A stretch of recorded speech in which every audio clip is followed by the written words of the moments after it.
8월 1일 목요일 아침 묵상 예레미야 42장 15절에서 22절 거짓이 된 맹세라는 제목을 가지고 말씀을 살펴보도록 하겠습니다. 요하난, 그러니까 이스마엘의 그 칼에서 살아남은 사람들이 하나님의 뜻대로 다 하겠다고 그랬는데 하나님이 바벨론의 지배를 받고 남으라고 했는데 결국 애굽으로 내려가요. 그런데 우리가 좀 잘 생각해 볼 것은 하나님만이 우리 미래를 알고 계신 줄 믿습니다. 인간은 한 치 앞도 예측하지 못하는 존재로 창조함 받았어요. 미래를 예측하기 위해서 점을 보고 사주를 보고 또 자기 인생들 가운데 미래를 예측하기 위해서 데이터를 분석하고 여러 가지 사람들의 조언을 듣고 전문가들이 여러 가지를 분석해서 미래를 예측하지만 우리의 미래는 우리의 앞으로 벌어질 모든 일들은 하나님만이 다 알고 계십니다. 그런데 우리가 그 하나님을 신뢰하지 않는다는 것은 사실 우리가 모든 것을 알고 있다는 교만의 증거지요. 그래서 하나님께서 아무리 하나님의 말씀을 우리 가운데 주셔도 따라가질 않는 거예요. 지금 바벨론이 저렇게 포악하게 남유다를 짓밟는 이유는 애굽 때문에 그래요. 애굽을 무찌르지 않으면 바벨론은 자신들의 제국을 완성할 수가 없습니다. 그러니까 지금 보기엔 애굽이 안전해 보여도 하나님 뭐라고 그러냐면 끝이 보이는 거예요. 정말로 바벨론은 애굽을 산산조각 내버립니다. 니네 거기로 피하면 더 죽는다. 차라리 지금은 바벨론의 때니까 바벨론의 품 안에 있어라. 바벨론이 유대인들에게는 희한하게도 아량을 많이 베풀어요. 바벨론 다음에 그 나라를 이어받은 페르시아도 유대인들에게는 굉장히 우호적이에요. 굉장히. 그러니까 너희들이 바벨론 가운데 있으면 사는데 지금 너희들이 애굽이 안정해 보여도 애굽도 무너진다는 거야. 애굽도. 근데 우리는 안 믿죠. 그러니까 하나님의 말씀은 그것이 5,000년 전, 2,000년 전에 기록된 말씀이라 할지라도 모든 것을 주관하시고 알고 계신 하나님의 음성인 줄 믿습니다. 그래서 미래를 알 수 없는 우리가 그 말씀을 따라가야 되는 건데 그렇지 못하는 거죠. 저는 그런 상상을 좀 해봐요. 가끔 우리 아버지가 하루에 담배를 그렇게 많이 피시더니 결국은 폐암 말기로 돌아가셨단 말이에요. 저는 담배로 인한 폐암이 참 무섭다는 걸 옆에서 지켜봤습니다. 항암제도 잘 듣지 않고 담배 자체가 워낙 화학물질이니까 진통제도 잘 듣지 않는 고통을 봤어요. 그래서 길거리에서 흡연하는 청년들을 보면 가슴이 아파요. 저게 결코 좋지 않을 텐데.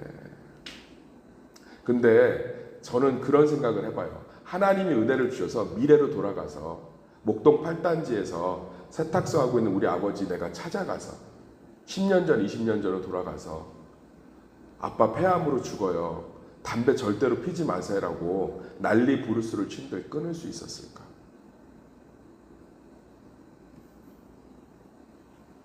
아마 안 그랬을 거예요. 제가 10년 전의 모습으로 돌아가서 그때 그 선택하면 안 된다고, 거기서 지금 이거 붙잡으면 안 된다고 얘기한들 제가 믿었을까? 뭐야? 왜 저래? 어디서 이상한 소리를 하고 있어? 사랑하는 성도님들, 겸손은 내가 미래를 전혀 모른다는 것과 내 미래는 하나님만이 아신다는 거예요. 자녀를 믿음대로 키우라는 건 자녀의 축복이 거기 있기 때문인 줄 믿습니다. 하나님의 말씀에 붙들러 살라는 것은 하나님의 말씀 안이 가장 안정되기 때문인 줄 믿습니다. 저는 제발 예언하고 미래를 예측하는 목사 무당들을 그만 쫓아다녔으면 좋겠습니다. 우리의 미래는 완전하게 결정되어 있습니다. 예수 그리스도 안에 모든 것이 있는 줄 믿습니다. 우리가 날마다 그의 말씀을 쫓고 날마다 그의 음성 가운데 거할 때 우리의 삶은 그분의 인도를 받는 줄 믿습니다. 그분의 반드시 든든한 산성 가운데 거할 거며 그분의 반석 가운데 설 것이며 그분의 위로를 경험할 것이며 그분의 은혜를 경험하게 될 줄 믿습니다. 오늘도 얘기하고 있잖아요. 애굽으로 가지 마라. 지금 하나님이 답답해서 이 남은 자들을 살리고 싶어서 아주 강력하게 가면 내가 심판할 거라는 신인 동영론적의 언어, 그렇게만은 붙잡을 수 없으니까 너 나버리고 가면 저주받을 거야 라는 말은 저주의 힘이 있어요? 없죠. 그건 뭐예요? 가지 말라는 거잖아요. 심리도 못 가서 발병 날 거야라는 건 발병을 어떻게 내요? 심리 밖에 있는 사람을. 능력이 없는데. 그런데 뭐예요? 나 버리고 가지 말라는 거죠. 하나님이 너 애굽 가면 애굽 다 내가 저주할 거야라는 말은 가지 말라는 거죠. 근데 가요. 왜? 바벨론의 사람들을 죽였는데 거기 남아있는데 바벨론이 용서하겠어? 하나님 얘기하거든요. 내가 지킬게. 글쎄요, 애굽이 지금은 조금 더 현실적인데요. 네 미래를 네가 어떻게 아니? 대충 데이터 보면 알잖아요. 이렇게 될 거라는 거. 저는 많은 성도들이 예수를 믿고 있다고 하지만 기대감을 잃어버린 모습들이 참 안타깝습니다. 하나님은 우리의 미래를 주관하시는 줄 믿습니다. 모든 것을 반전시킬 수 있는 줄 믿습니다. 목사님, 사람들이 많이 안 가요. 그럼 제가 얘기해요. 아직도 2주가 남았다. 목사님, 예산이 이 정도면 이렇게 끝날 것 같습니다. 하나님 일하실 시간이 충분하다. 하나님이 세상을 며칠 만에 창조하셨죠? 7일. 6일 창조하시고 하루는 안식하셨죠. 7일 만에 온 우주를 완벽하게 창조하신 하나님께서, 그러니까 우리는 하나님에 대한 기대감이 없는 거예요. 내가 원치 않는 사람과 구역이 됐어요. 기대감이 없는 거죠. 예측이 된다는 거죠. 내가 미래를 뻔히 알고 있다는 거죠. 굉장한 교만이에요. 저도 마찬가지입니다. 말씀을 준비하면 말씀이 술술 잘 풀릴 때가 있어요. 아, 이거 하면 성도들이 은혜 받겠구나. 천만에요. 은혜 받지 못해요. 오히려 하나님을 의지하고 겸손하게 기도로 준비한 말씀들이 훨씬 더 투박하지만 은혜가 될 때가 있습니다. 사랑하는 성도님들, 우리는 기대감이 없어요. 남편이 실직하면 하나님에 대한 기대가 없습니다. 아, 다음 직장 구할 때까지 지옥이겠구나. 그래서 맨날 싸우는 거예요. 당신 정신 못 차리고 언제까지 놀 거야. 불안해갖고. 사랑하는 성도님들, 하나님이 미래를 주관하고 계십니다. 하나님이 미래를 알고 계십니다. 애굽으로 내려가지 말래잖아요. 만군의 여호와 이스라엘의 하나님께서 이와 같이 말씀하시되 나의 노여움과 분을 예루살렘 주민에게 부은 것 같이 너희가 애굽에 이를 때 나의 분을 너희에게 부으리니 너희가 가증함과 놀램과 저주와 치욕거리가 될 것이라. 너희가 다시는 이 땅으로 못 돌아오리라. 애굽으로 가지 말라. 하나님보다 우리가 훨씬 더 잘 알아요. 우리는 기대감이 없어요. 무서우면 안 하려고 합니다. 두려우면 그것은 내 안에 있는 데이터죠. 내 경험이에요. 만져봤는데 찔렸고 만져봤는데 데였고 만져봤는데 아팠거든요. 그럼 만지려고 하지 않아요.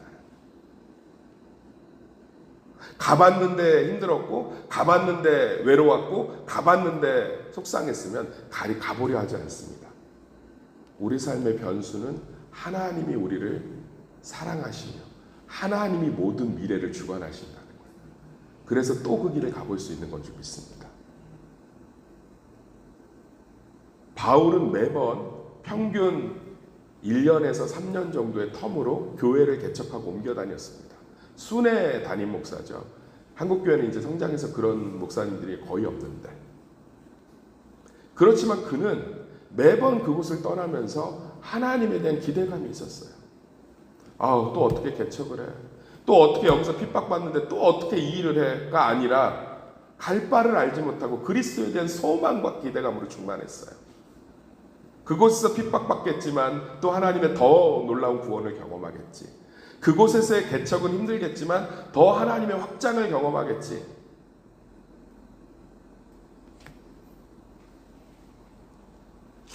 믿음은 기대함입니다. 하나님을 기대함. 똑같은 일상이라고요. 전에 겪었던 일이라고요. 전에 그 고통 때문에 지금도 이 고통은 이런 결과가 될 거라고요. 그게 얼마나 큰 교만입니까? 내 스스로 애굽으로 내려가려는 마음이지. 사랑하는 성도님들, 하나님은 하루를 1000년같이 사용할 수 있으며 하나님에게는 능치 못할 일이 없으며 사람의 마음을 주관할 수 있는 분이며 입술을 창조하신 분이며 지금도 살아 역사하시며 해와 달을 멈추면서까지 여호수아에게 승리를 줄 수 있는 분이며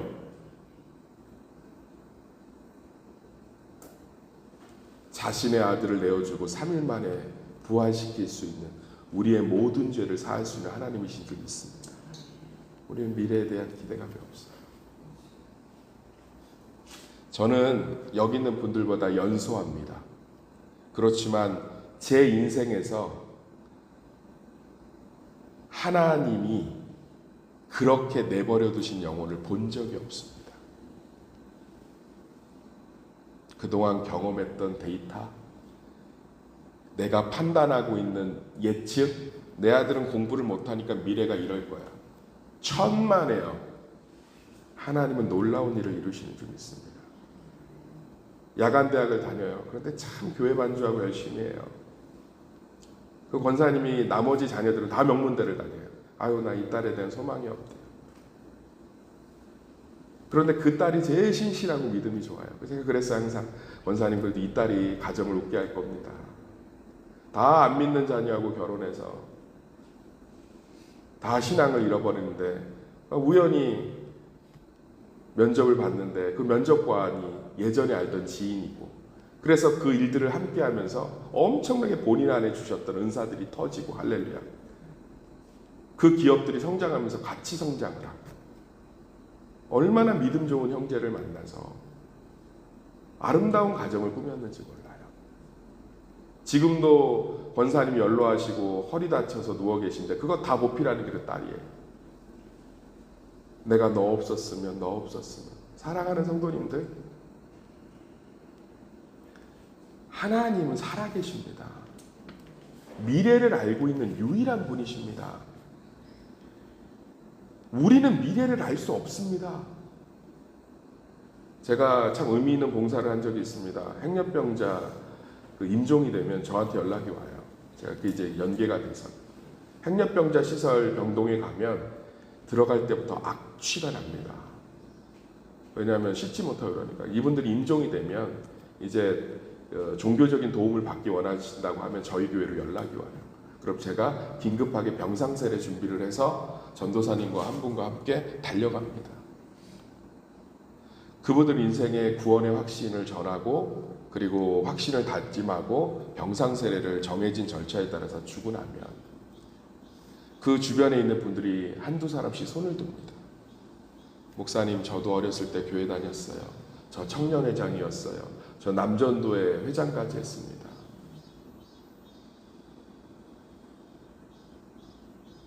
그러면서 다 저도에게도 세례를 주세요. 그런데 병상 세례는 조건이 있거든요. 임종 직전이어야 돼요. 그럼 제가 구원의 확신만 하고 돌아섭니다. 그런데 얼마나 복돼요. 자기의 인생이 이렇게 끝날 것 같아서 그냥 노숙자로 막 사는 거예요. 그런데 결국은 하나님 그 인생을 찾아가셔서 구원의 문을 활짝 여시잖아요.